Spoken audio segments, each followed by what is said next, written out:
কি রান্না করে তোমাদেরকে স্বাগত। আজকে বানাবো একটা নিরামিষ সবজি। তার জন্য কড়াইতে প্রথমে সর্ষের তেল দিয়ে দিলাম। সর্ষের তেলটা গরম হয়ে গেলে তারপরে দেবো শুকনো লঙ্কা। শুকনো লঙ্কা একটু ভাজা ভাজা হয়ে আসলে একটু ভাজা করতে দিয়েছি। এরপরে দিয়ে দেবো হচ্ছে তেজপাতা। একটাই তেজপাতা দেবো। দেখো শুকনো লঙ্কা ভাজা ভাজা হয়ে গেছে। এবার দেবো তেজপাতা। একটাই তেজপাতা দিলাম, একটু ছিঁড়ে দিলাম। এরপরে কাঁচা লঙ্কা দেবো, তারপরে পাঁচফোড়ন, এরপর একটু আদা বাটা দেবো। আদা বাটা দেবো, এটা একটু নেড়ে নিয়ে এরপরে দেবো আদা বাটা।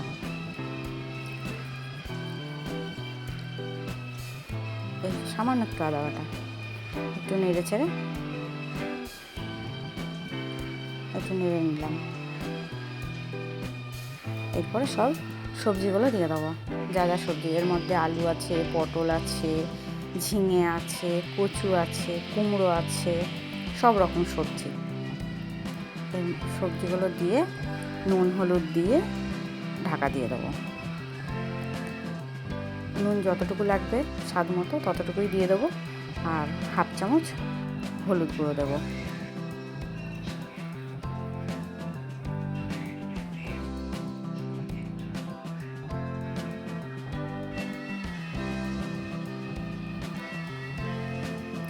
এবার ভালোভাবে একটু নেড়ে নেব।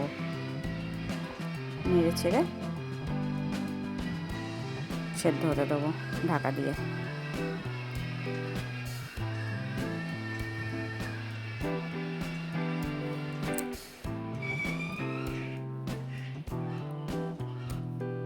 এবার ঢাকাটা খুলে একটু দেখে নেব সবজিগুলো সেদ্ধ হয়েছে নাকি।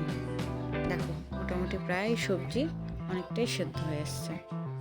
এবার একটু ভালো করে নেড়ে দেখব সবজিগুলো সেদ্ধ হয়েছে নাকি।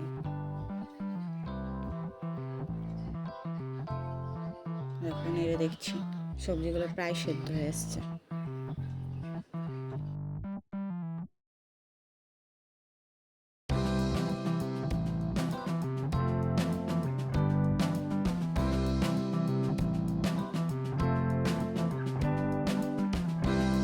সবজিগুলো সব সেদ্ধ হয়ে গেছে। এবার একটু আদা বাটা দিয়ে দিলাম।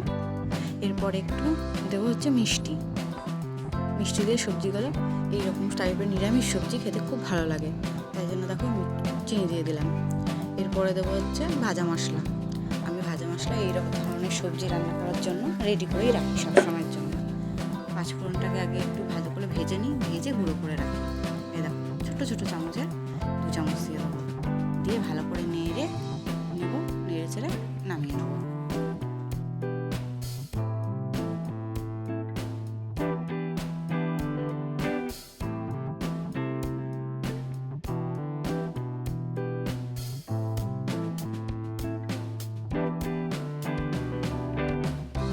নিরামিষ সবজি আমার একদম রেডি।